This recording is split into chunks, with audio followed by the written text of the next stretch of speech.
a good day.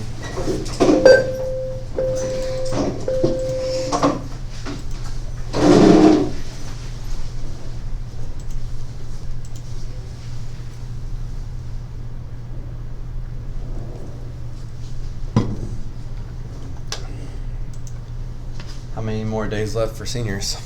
It was like 29 the other day, which I think would be 29 class days or 29 calendar days? 29 like class days and AP days. And I think it's like 12 or 13 more P days and 14 or 15 more A days. There's for some reason more A days than P days because they did these two 8 weeks in a row. Yeah, we're trying to figure that out for next year, like plan the A days and B days, but it's like, it's so hard. Yeah. When Monday and Wednesday have to be A days, Tuesday, Thursday have to be B days. And then it's like, you may not see Monday classes, so it makes sense for that Friday to be an A day, but then the numbers just get all weird. So, What do you mean we may not see Monday classes? no, I was mean like on holiday weeks. You're saying it's 4 days and 3 days. Yeah, I don't like that. Could have been more B days than A days.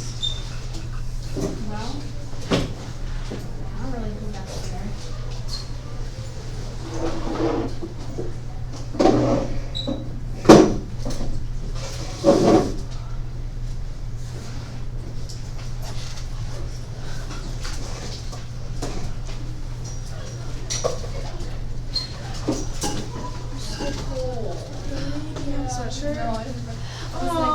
This morning, I was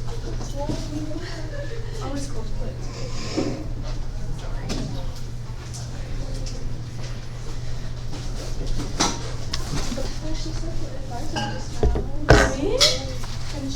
By when do you need us to fill out the Google form?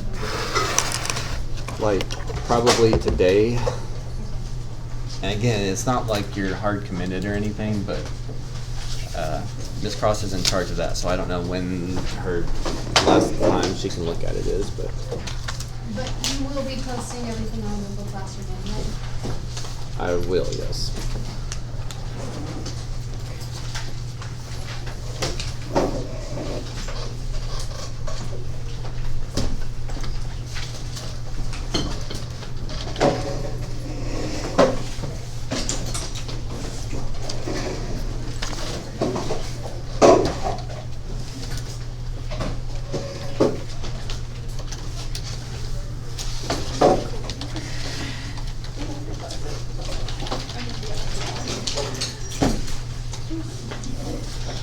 So I worked with my sister and she was like, It's so fun. yeah.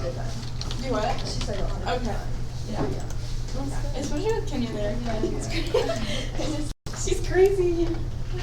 So it's fun.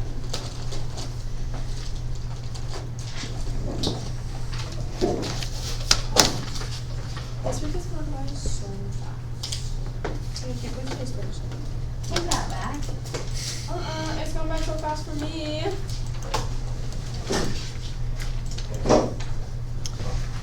Seems slow to me. Oh, I missed Monday, so then I was like, where did I be? and then I tried to work the dinner thing last night for Chad. Oh, yeah, I I was actually in Nicole. Where you It were? was so long. When did it start? Like 3? And it was just on in 8th grade. It wasn't 9th grade, because 9th grade was on Tuesday. Wait, so what did you do? Like, what did you help with? Like making sure. Oh, that's so boring. Well, that and like some making sure you get ready to start one. You know, like there's different like fluids. Like there was some like Oh, so I guess you were like kind of busy. but for 5 hours. Yeah, I bet it was really cool. Like then we were like wet. Oh. Actually, like 4.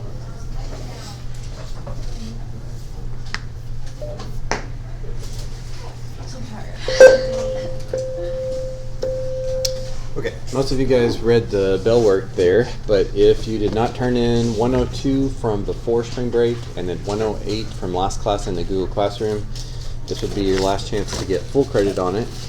As always, you can still get late credit if it's fully completed before the test. I still don't have a date for the test, but I'm just telling you, if you forgot it, then you can still get some of your points, but you still need to do it. So if I don't have those, I need those now. I have a stapler for this. All right, and then we had a few handouts today, so we got a lot of small, random stuff. So we're mostly going to. Sorry. No, that's good. I just thought it might have been broken before. So first off, mock exam reminder. It's not this Saturday, but next Saturday, I believe.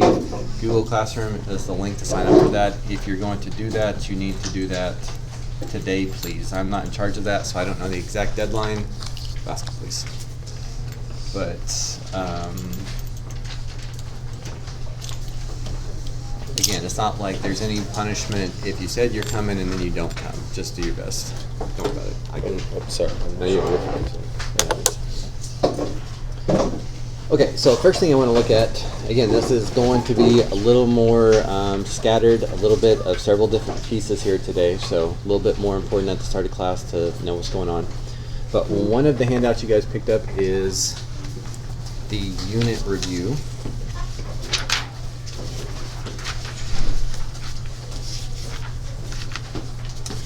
You guys see which one that is? Okay, and so some of the topics that we have done, I don't know why I don't have a copy over here, but it lists out some of the stuff that we've done, and again, everybody's kind of different there, so I just kind of hate to make you do 20 of these question types again. You may only really need to practice one question type, or question type you need to practice might be different than your neighbors, what they need to do. So, some of the stuff that will be on the last test is area between two curves. I tell you where it should be in your binder, where you did some extra practice problems, and then list out a few places on Khan Academy that you can practice more if you want to. Same with volumes of rotations, same with L'Hopital's rule, although we're going to talk about that one today.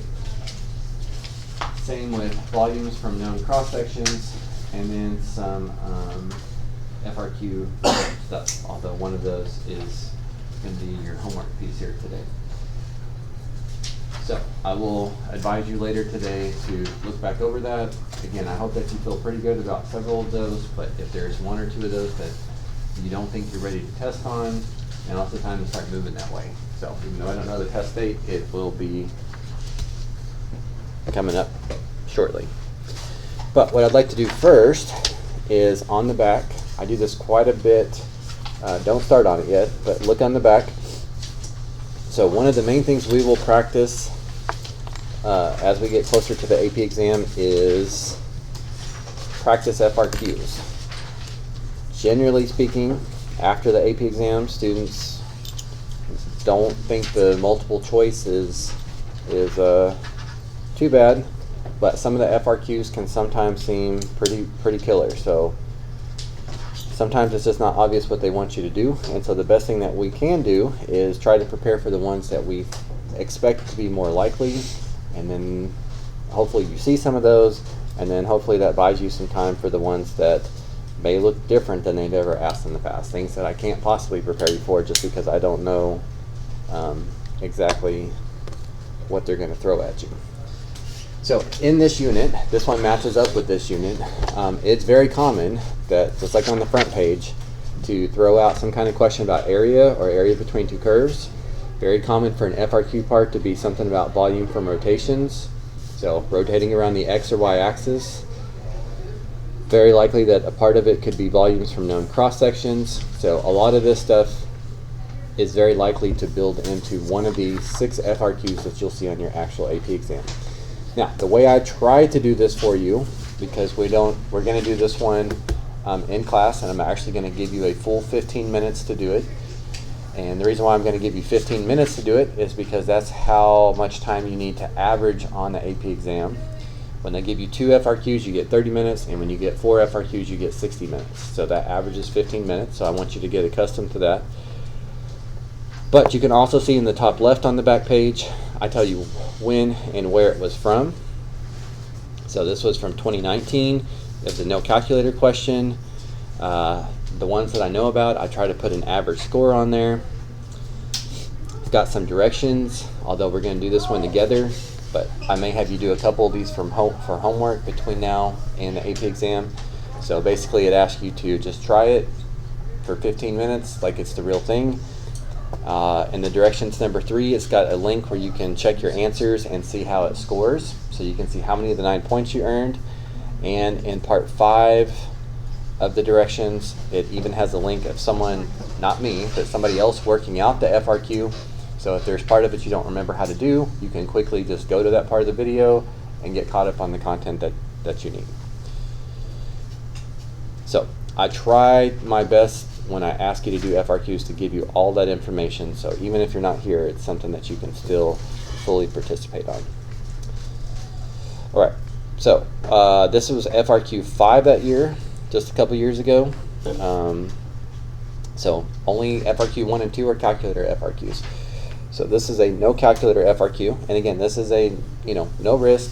I'm not going to give you a grade that's worse based on how many of the 9 points you get, but I do want you to really give it your best shot, as if it was a real, like this could be similar to what the FRQ is on our last test. So yeah. Question on this. So, how do we know like what's GVEX and what's which line is what? Like, are we just supposed to know that ourselves, or is that usually like? You have to figure that out. Yeah. This is exactly as it's printed on the AP exam. Okay. But can't you just like plug in maybe one value for X and see if it's which line it would fall on? Yeah, I guess. Just takes more time. It does, but you'll see 15 minutes is more time than you think. Okay. So, any questions about the directions before I ask you to spend 15 minutes on it? Okay, go ahead and give it your best shot. We will go over it afterwards, and I will talk about the scoring afterwards. But if you finish early, just like if it was the real thing, look back at your work, take a break for a minute, try to find arithmetic mistakes, think about how you can try to maybe squeeze 1 or 2 more points out of it. Because if you can squeeze out 1 or 2 more points on all 6 FRQs, then that's going to help immensely. For some people, that may be even the difference between passing and failing the AP exam. So.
course, feel free to skip around a little bit too. If you get stuck on some part, just move on and come back to it later.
Just over the 7.5 minute mark, so halfway.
down to 3 minutes.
Time's up.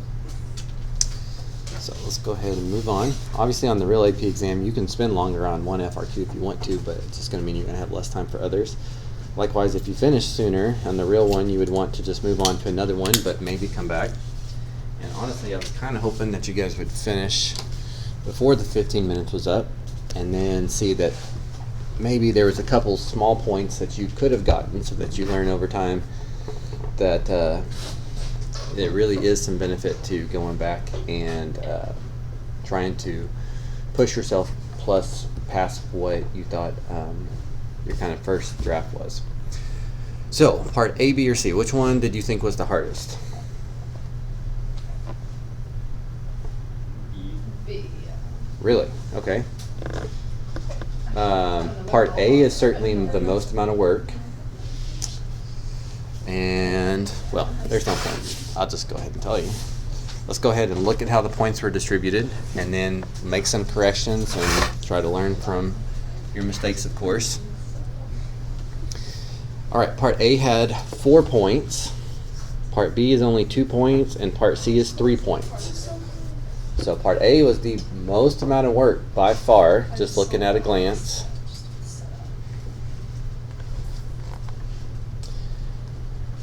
So I think we should maybe start off with, well, that's fine. Let's just do them in order. It doesn't matter. Okay, so part A, to get the last point, which is of course going to be the hardest point, 44 thirds. And again, this was without a calculator. Oh, I didn't even get that far. I couldn't set it up. I just didn't take it into do it like 3 percent. All right, so you get 1 point, and I actually do want you to score yours. Again, when I take this up for points, I'm not going to give you less points on the grade, but I want you to be able to look back at this and say, oh, I got 3 out of 9, I got 2 out of 9, I got 5 out of 9. I want you to remember what you did. So the first point, the integrand, that would be this. Either you did, let me erase this. Either you wrote this on your page, or you wrote this on your page. Either one of those two gets you the first point. So if you have that, put a +1 next to it. Now, do you remember why it's h of x minus g of x? All right, top minus bottom. Or if you're doing it the other direction, it's always right minus left. Now, as I actually kind of talked about, you do have to put some thought into which one was which. So, if you had trouble figuring out which one was h of x and which one was g of x, you could just make a table, plug in an easy value like maybe x equals 0, and solve. One of them should be at 1 and one of them should be at 4. So that would help you. But also, the way I thought of it is, do you see how h of x is a parabola because of its degree? Well, there's only one of them that only has one turning point. So that's the top one. That's how I knew h of x was on top. Cosine, you know, goes back and forth. So that's why it's got, well, actually, never mind. I shouldn't have assumed that because the other one has one turning point too. We're just looking at a piece of it. Okay, the second point came from this. Now, you can't get the second point if you didn't do this part, but if you integrated this into this, you got a point. So to do that, you either needed to be very careful because it has one step of chain rule, or you could do U substitution if you don't want to try to undo chain rule in your head. But if you thought you got that right and you had extra time, remember you can always take the derivative to make sure that it goes back to that. So if you missed it because of a careless mistake, but you didn't consider checking it by taking the derivative to see that it goes back to this, then that's what you need to do. Okay, the third point comes from getting all of the rest of the antiderivative correctly. So 6 becomes 6x. This you could either distribute and do a bunch of, so I guess your work would look a little bit different there. But since this doesn't have chain rule in it, the derivative of x minus 1 is just 1, then that would be his derivative. Or, I'm sorry, that's how it would integrate. -2 integrates as -2x, and then they already gave a point for that one. Yes, Claire? Would we be allowed to like combine the two intervals and still have point? Yes, you could. On the real scoring guides, and they don't usually share this, but the real scoring guides are usually like 10 pages of what ifs. Oh, dang. Yeah, so. But this is, you know, this covers most of what they need for the grading. So, all right, and then of course your arithmetic has to be correct, but with one of these values being 0 and a ton of this stuff going to 0, it's not really as bad as you might think. But again, it is without a calculator. So to get the last point, you had to end up with 44/3. But to get the area between two curves, integrating is how you get area under a curve. This would give us too much area, so we come back and subtract how much we don't want. Remember, it's top minus bottom. So, anything you want to ask about part A before I scroll to part B?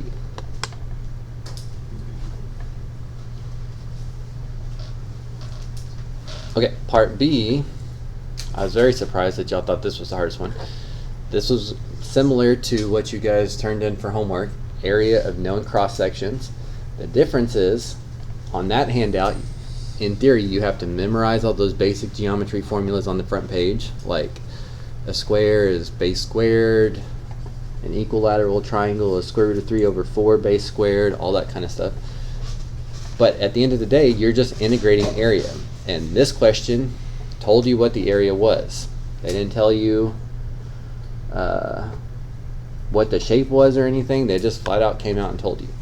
So 1 point came from the integral. So if you either did this or this, you can say a of x because they've defined that in the question. But if you want to plug a of x in, either one of those gets you that point. But all cross-section questions, that's all you're doing is you're integrating area. And then to integrate 1 over x plus 3, since this is x to the first, that would be natural log of x plus 3. Plug in 2, plug in 0, and then subtract them. So for the second point, if you got the first point, I'd be very surprised if you didn't get the second point. But natural log of 5 minus natural log of 3. Or You guys remember how you can combine these?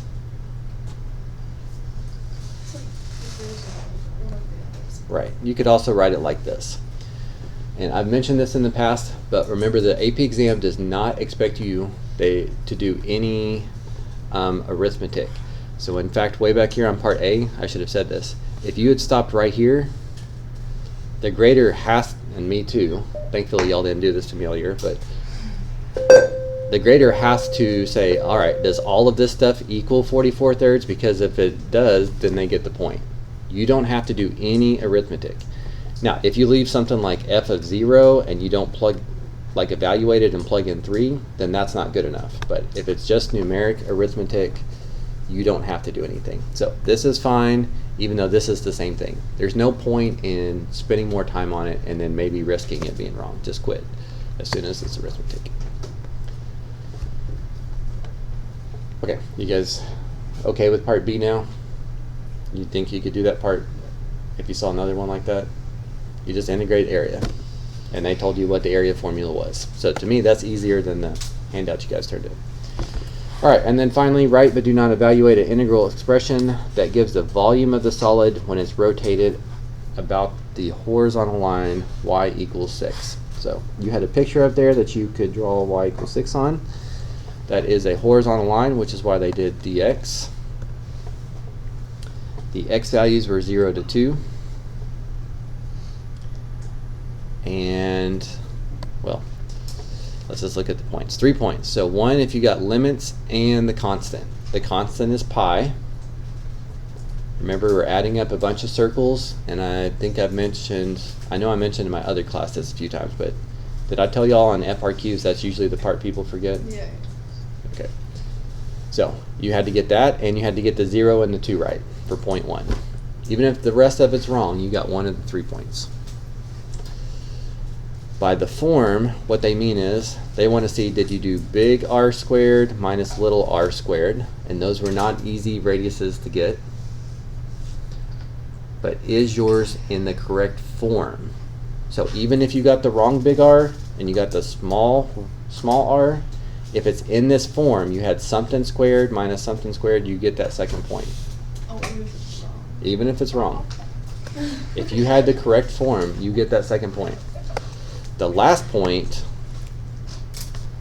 the whole thing has to be there. You have to have all of that. But you didn't have to solve this one at least. So it said write, but do not evaluate. So compared to the circuit you guys turned in, I mean these, I'll admit, these are not the easiest radii to find the lengths of, but you did do some like that in your circuit, correct? There should have been a few that were that difficult. Okay, so total up your 9 points. And at the top of this page, this is one that I actually know the average for.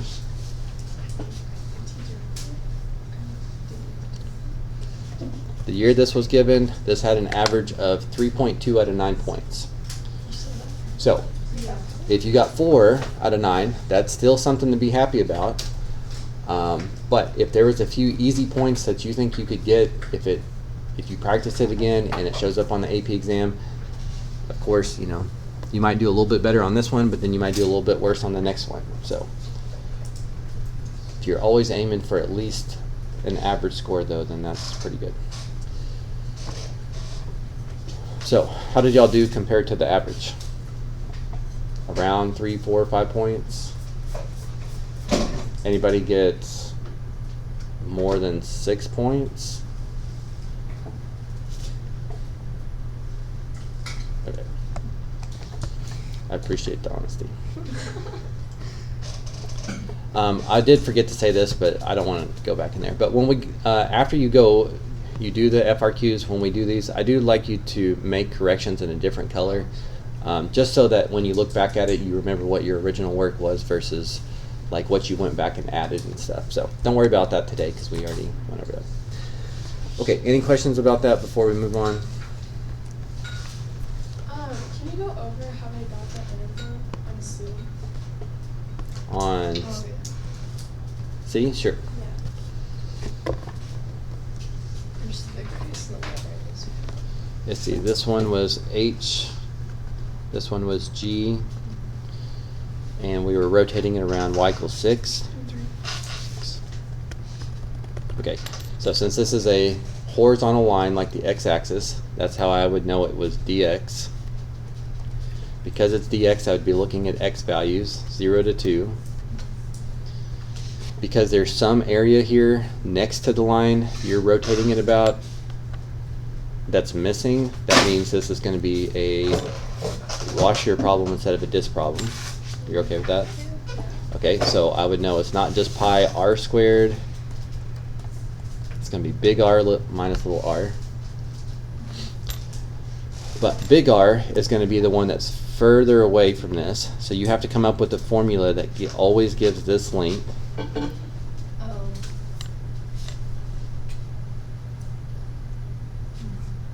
So you see how this line's always 6? Yeah. See, So they, you add 6 to well, you can add 6 to it, but think about that. If you said 6 add, let's say g of x, you should test some points here. So when x is 0, what is the radius, the big radius, supposed to be? 6. Oh, well. It goes to 1, so it should be 5. If I do 6 plus when x is 0 here, that would be 7. So that this can't work. It's 6 minus wherever this guy is. That makes 6 minus where that function is 5. 6 minus where this function is, but it was at -3, so that makes it 9. Does that make sense? Okay, so this is 6 minus g of x. And then this one had a similar idea. Defined this radius length.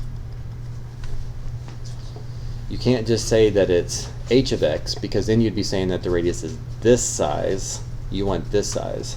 So it's 6 minus wherever h of x was. Would it have mattered if you switched it? You said 6 minus 6 minus g of x?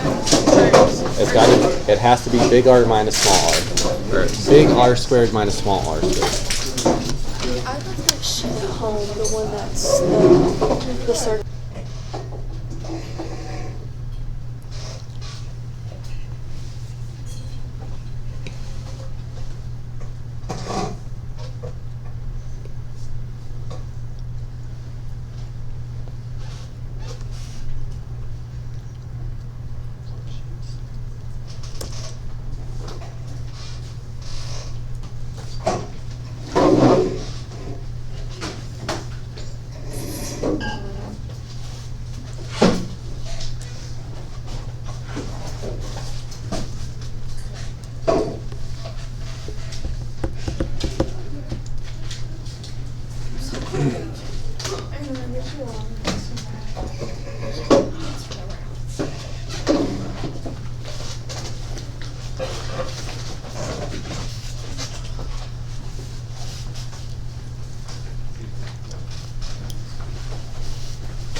Digital textbook.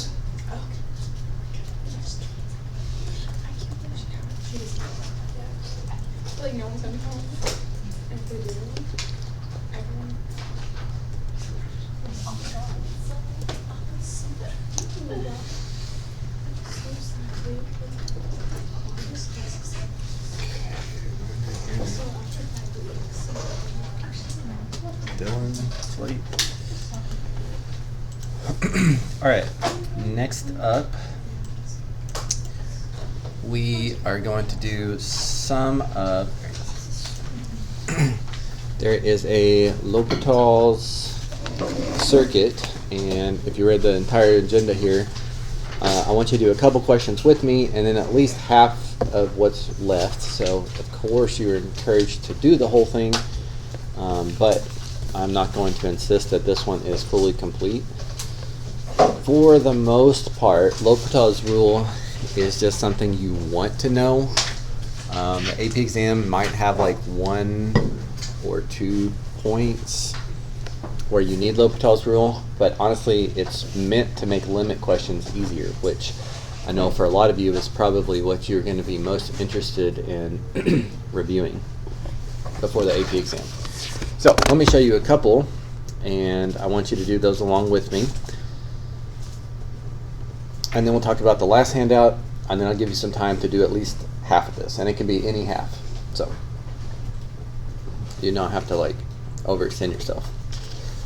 Okay, so the parts of limits that you need to remember from way back the first couple weeks of school is that if you have a limit question, the first thing you should start with and maybe end with is direct substitution. You're going to take this, you're going to plug it in, and you're going to hope that you get an answer. You're going to hope that you get a number. So if we get 0 over something, like 0 over 5, then our answer would be 0. If we got like 5 over 0, that doesn't work. You can't divide by 0, so that would be does not exist. And then if it's any other number, we can assume that's going to be our answer. However, what often happens is you plug this in, and in this case, we get that the numerator goes to 0 and the denominator goes to 0. So don't say equals 0 over 0, but this is what we refer to as indeterminate form. In the first few weeks of school, we did some work on how to deal with indeterminate form. L'Hopital's rule is really just kind of an alternate to what we did, and you may think it's easier. But we couldn't do this at the beginning of the year, and you'll see why in just a second. So L'Hopital's rule should only work, you should only do this when you have indeterminate form. 0 over 0, or positive infinity over positive infinity,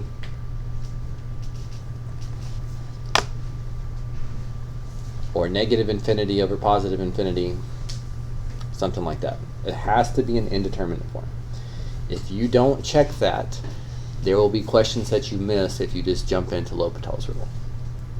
So this one is 0 over 0, so L'Hopital's rule will work. But just out of curiosity, do you guys remember the most common way to deal with this? Right, so what we did the first couple weeks of school is we said you could rewrite this, get creative. Sometimes it's factoring, sometimes it's complex fractions, sometimes it's trig identities, sometimes it's conjugates. Some of them are worse than others, but this one is factoring. You don't have to do this on your paper, by the way. I just want you to see that we're going to get the same answer. I haven't reminded you of what L'Hopital's rule is. But when you do that, you need something to cancel, and then you finish with direct substitution. So do you see why the answer should be -6 on this one? Okay, so an alternate to that, and sometimes necessary, a lot of times more convenient, because factoring is not the only way to do it. L'Hopital's rule says that if you get an indeterminate form, you can try the limit again after you take the derivative of the numerator over the derivative of the denominator. So we're not taking the derivative of the whole fraction, because if we did that, we'd have to do quotient rule. You get to take the derivative of the numerator divided by the derivative of the denominator. Thomas, you want to join us here? Then, after you do that, it might still be an indeterminate form. So you might need to take the derivative of the numerator and the derivative of the denominator a second time, or even a third time. But you're going to try direct substitution again, and do you see that that also gives us -6?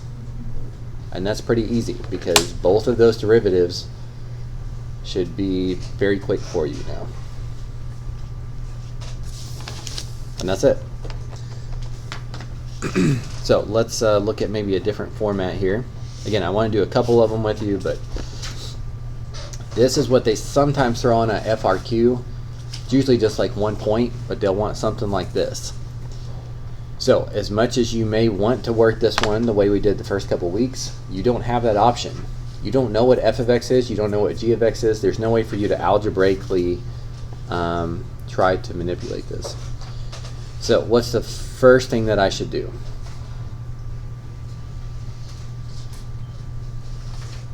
Plug in 3.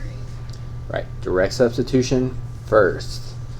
So if I plugged in 3, I would get 2 minus 2. Again, don't say equals.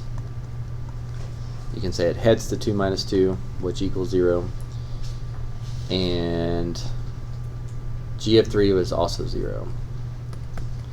So because it's an indeterminate form, that means L'Hopital's rule applies. And all L'Hopital's rule says is try the limit again after you take the derivative of the numerator divided by the derivative of the denominator. So now trying direct substitution, f prime of 3 is negative 6 and g prime of 3 is 12. So the answer comes out to be negative 1/2. Very, very, very easy thing to do if you can do derivatives. The only reason I didn't show this to you the first couple weeks of school because you didn't know how to do derivatives at that time. So you remember talking about this a little bit maybe? Okay. All right, let me look. There's one or two more I want to do with you, and then I'll let you pick and choose the others that you'd like to do from here.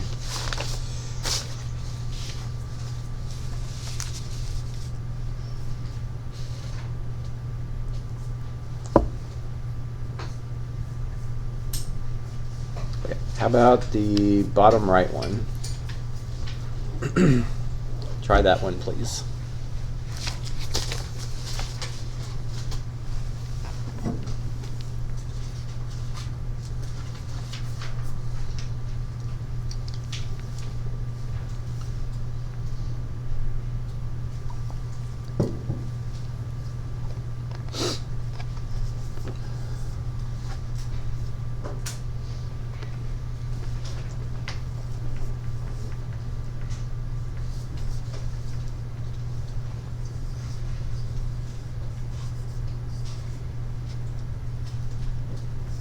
Okay, I'm cutting you off super quick here because this can be a very fast question.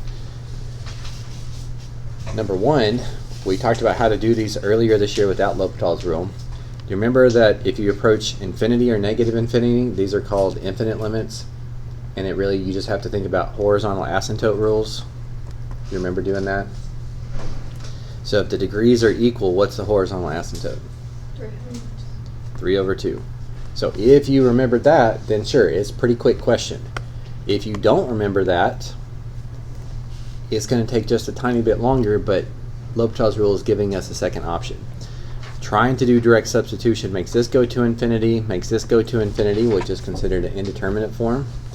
So you can try limits again as soon as you take the derivative of the numerator over the derivative of the denominator. There's no x to plug in, so your answer is 3/2. You get the same thing 2 different ways. So again, most of the time with L'Hopital's rule, it's just giving you an option. If you don't remember the other way to do it, you can lean on this to still get some limit questions right. Occasionally though, like this one that we did, they are good at phrasing a question in a way that you just kind of have to use it. You have to use L'Hopital's rule on this one. Okay, the last one that I would like you to try, and it's on the back page, is this one, the one that says answer 2/5. So try this last one. I'll tell you what the other handout is that you guys picked up this morning, and then you will have the rest of class to work on a few different things depending on what you think you need to put more time into.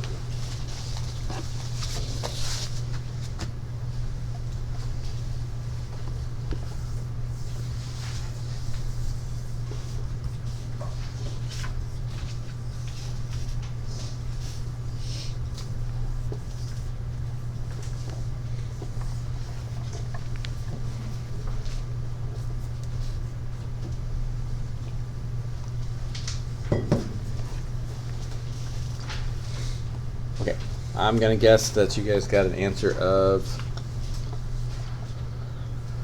6. No. Somebody got an answer of 6. That's the answer I got when I did it this morning too, but 6 is not correct. The reason why 6 is not correct is because you can't assume that this is an indeterminate form. L'Hopital's rule only works on indeterminate form.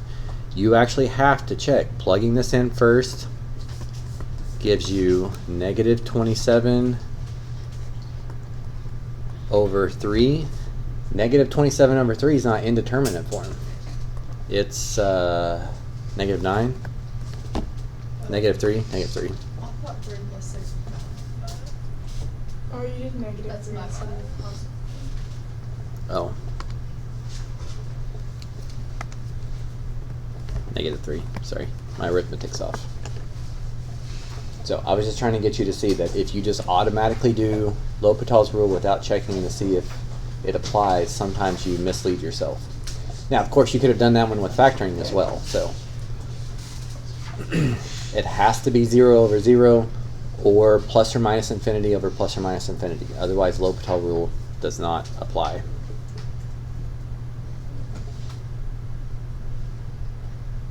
Okay. Finally, see, the other handout you guys picked up is number 112. It says, when you see ... this is what you do ... Part 1.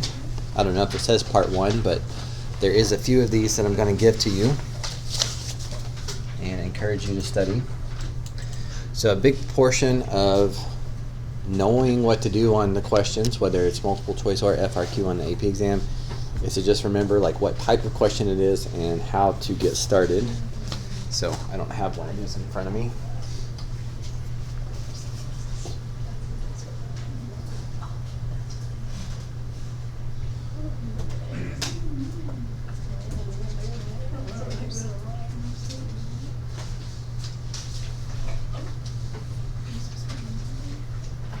Okay, so the top little row says when you're given V of t, find change in position, also known as displacement. Then the next column, this is what you should do. You should integrate from the start time to the end time. Integrating velocity is going to get you the change in position. Remember that? Okay, and then very similar to that, right below it, given V of t, find the total distance. So remember total distance? We did the absolute value signs, right? So I'm going to make this as easy on you as I can, but I am going to give you a matching quiz over this next class, and it will just be these. And so it'll ask you to match the stuff up on the left column with the stuff on the right column. So you can either do this right now, or you can do it as for homework, but you need to make sure that as you read through those, some of those that you may have forgotten, put a star next to them, and make sure that you relearn those before next class. So these are not specific to this last unit.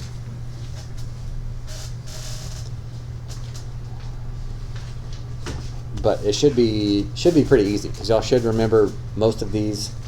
You should review the ones that you don't remember, and because it's matching, the last couple that you may struggle with, you kind of narrow down your choices. So, but I'm giving you fair warning on that.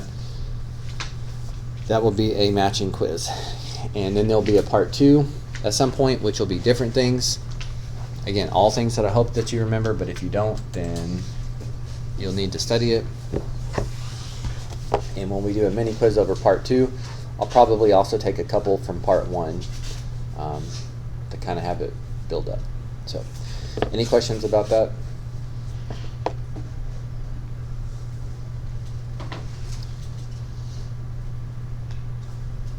Okay, then what you should probably be doing the rest of class is working on this circuit. Again, you only have to do at least half of what we didn't already do, and we did like 4 of them together, I think. So that would mean like you need 9 more, and it can be any 9.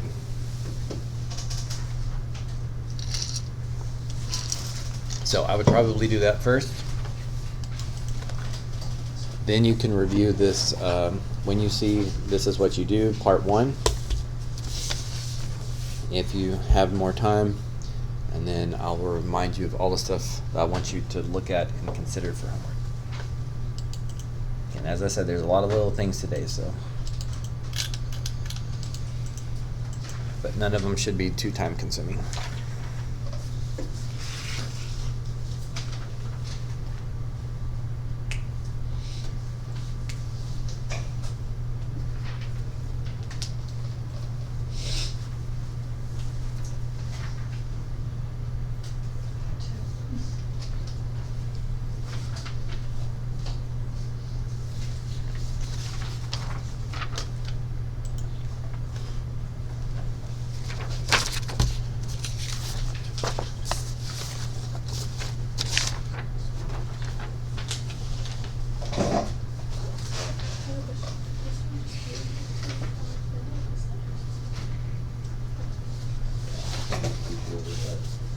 Are you thinking like horizontal asymptote stuff? You could, well, first of all, that only works if it's as x approaches infinity or negative, but you could try that for that one. This one, you actually have to work these out like this. But I'll still give you full points on it if you finish it. Because the directions are not. Do you want me to bring it back to you then? Yes, I'm gonna see it. On these, you actually need to like at least set up the interval. I'll still give you full points if you finish it. I mean, as soon as you can. But if you don't have it by next Tuesday, that's what you can. If you want me to check any of your little circuit questions, I did. I'm doing some work on it. But since y'all only need at least half of the questions we didn't do, then you know, anything that looks too difficult, you're welcome to avoid.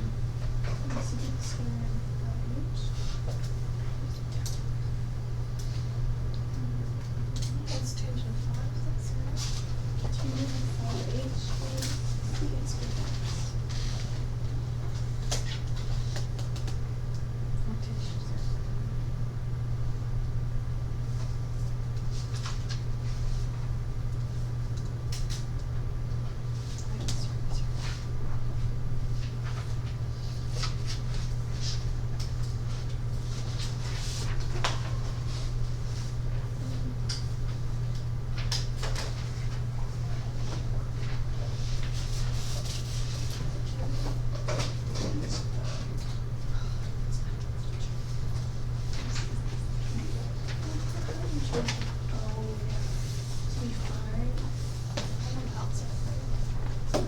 is secant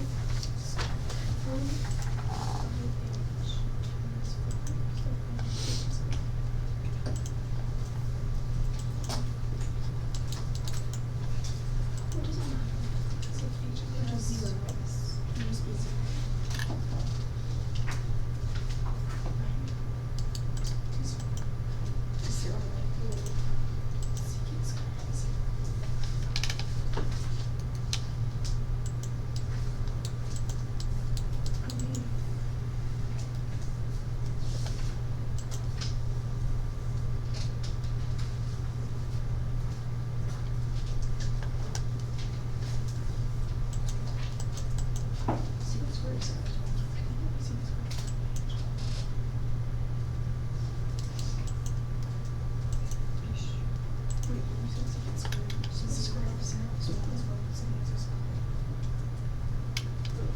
Not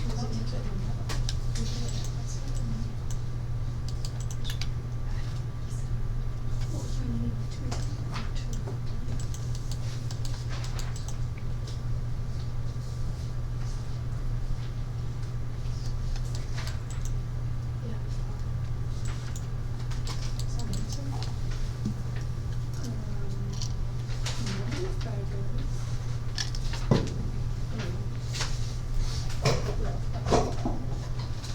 Yes, it is. It's right there. Oh, we just already did it. Okay.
Like 3 over x divided by minus 1.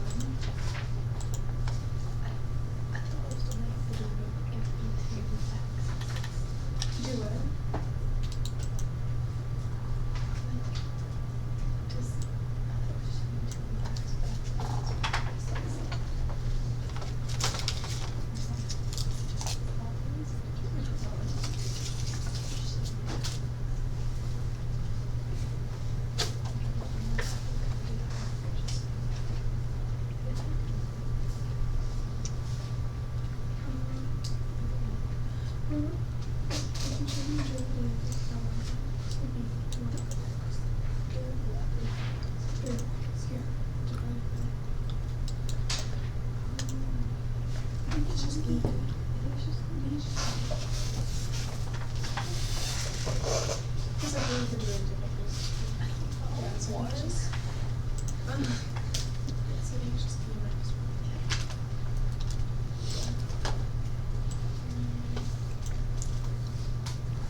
Any that you tried that you need help with? You tried that I can help with? Wait, no, it's not useful. Is that useful negative? Why That's is what it? we're doing. Oh, so it's 3e minus 3 over x. You know, I think this is the answer. Well, first direct But I don't know how to substitution just equals do 0 it. degree. Yeah, the derivative of using x and using x. Oh. So the derivative of the numerator You can just factor, you can factor out the Factor out the numerator, yeah. 5. So you get e Oh. minus 1. Oh, then you just get e minus Wait, 1 yeah. again. That doesn't work. You get factor. Maybe it's e3 minus 3 over e to the negative 1 I and over 1 to negative 1. What if we But that just doesn't minus 1. Denominator minus something. Oh, yeah, that's what I'm talking 5 over 2 minus 5 over 2 would be. E to the first power. yeah. So you. It would just be 1? Could be 1? Y value at 0 right. No, but then you can't do it doesn't exist. And that's the answer. I don't know. Sine of 0 is 0. Wait, yeah. 0 is right here. Sine of E 0. was just like And then what's 5 divided by 0? Wait, so We're just going going down. Is it just be 1? That's not. There's Right. one. That's Yeah, right. and 1 minus 1 is 0 0. right means it's right here. I don't think that's gonna be useful. Oh. It's not like, So it's cosine not would like be x, he's down. actually. Sine would be that is 0 right. there. We should Yeah, ask. see, because number Cosine. 2 power of 1. So by direct substitution, you get 5 over 2. But that's not So he indeterminate. does not form. exist. He'll just ask so that we don't have to pull circle. That's not exist. Wait a minute. What's the derivative of e? Is it just, like e with 1 is just 1? Is it 1? Well, e's just a number. Yeah. So what's the derivative of Number 5? 1. 0. Oh, well, yeah. So the derivative of e would be 0 too. Oh, okay.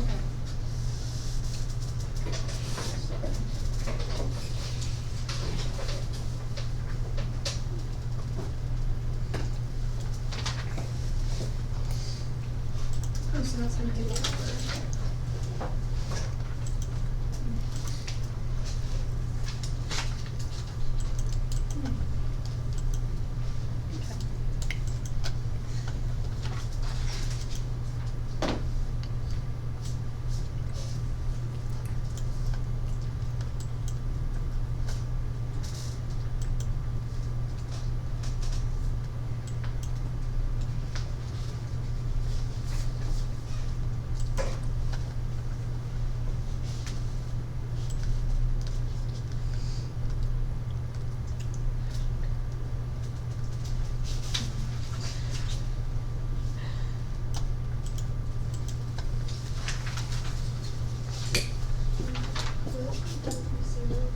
bring it to the bottom so h but Why is the bottom bigger? Or like the X. Oh, it's the number of friends. It Oh, doesn't. I didn't see Yeah, it. it doesn't have to be the same. Well, I want to be So it'll just be 1 over 3. Yeah, yeah. You bring it out in front, then you still have to do it. Yeah, that one would be a Would you pain to do distribute it? probably because Then you'd have to you do it like 3H. 7 times. You have to do that before you got it down low enough. But then you would eventually get the same answer. I was worried about that. Good Scott, anything I can help with?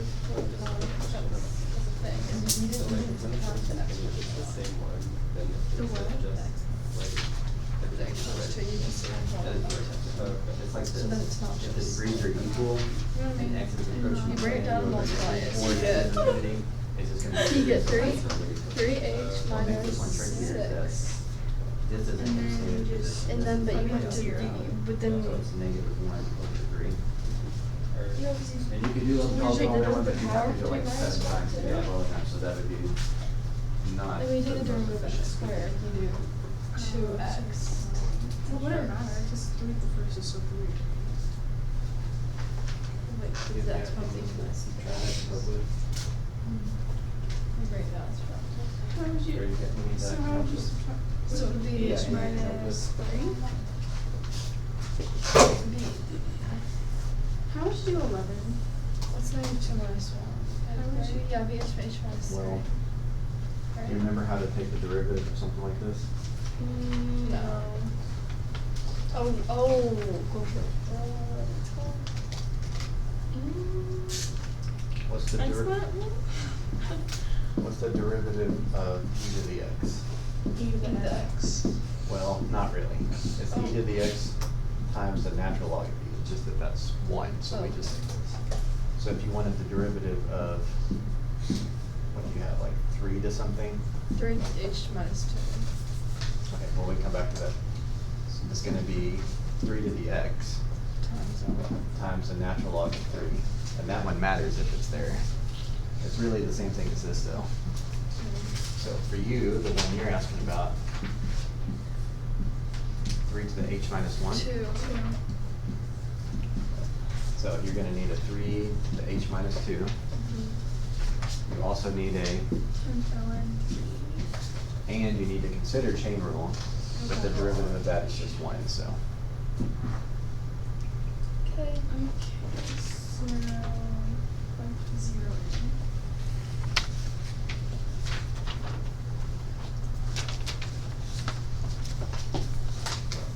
Alright, let's switch this.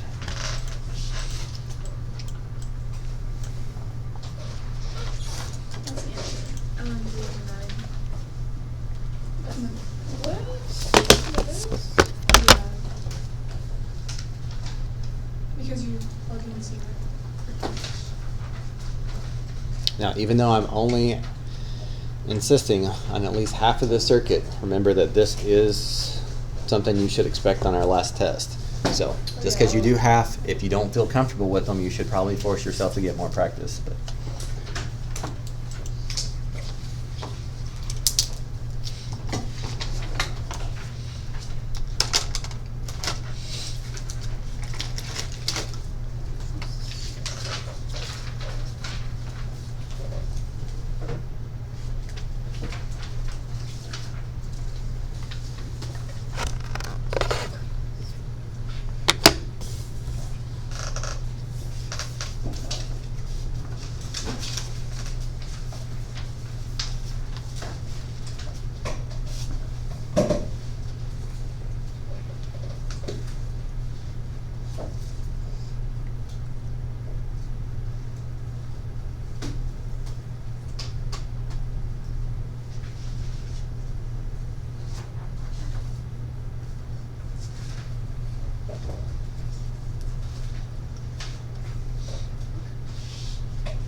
I'll just.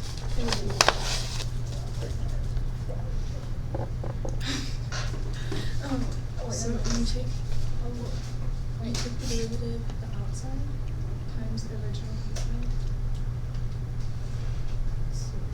times the derivative of the inside. So for this one, the derivative of sine is cosine times the cosine pi x times the derivative of the inside, which is pi. With this one, it would just be 1, so you don't get all the difference.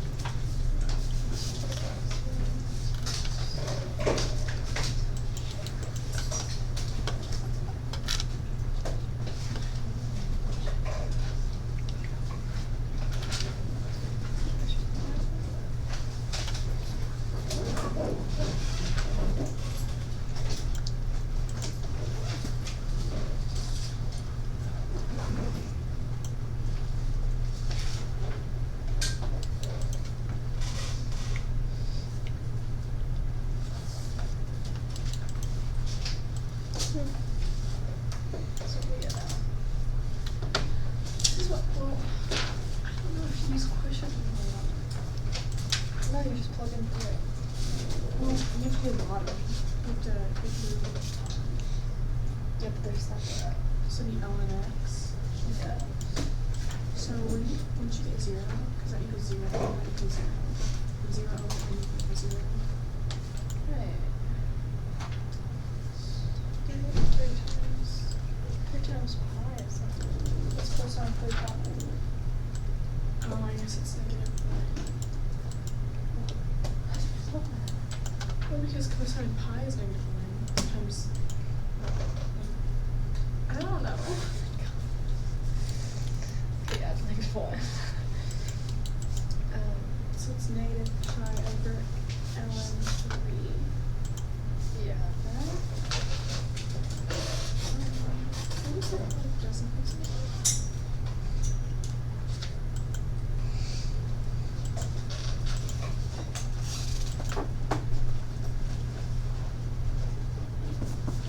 Could have screwed up.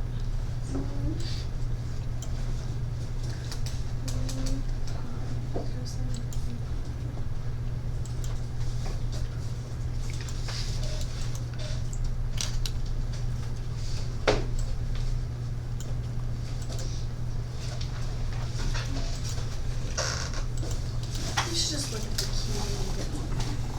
Okay.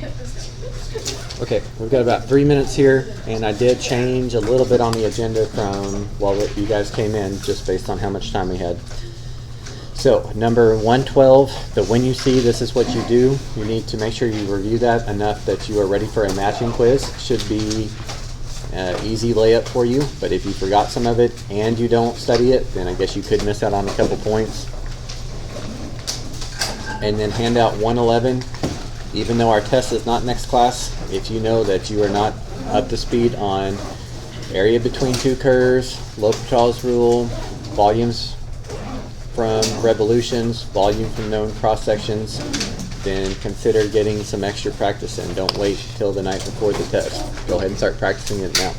Plus, all that stuff's going to be on the AP exam anyway, so it's not something you're gonna want to be reviewing quotient rule and product rule and chain rule and related rates and implicit differentiation, and you're not going to want to be doing stuff that we just talked about because you procrastinated. So anyway, the agenda is now correct. So I did take off one thing. I gave you guys a handout last class that I was hoping you'd do for homework, but now that I see you might have a little bit more, so I took that off, or I delayed that a little bit longer.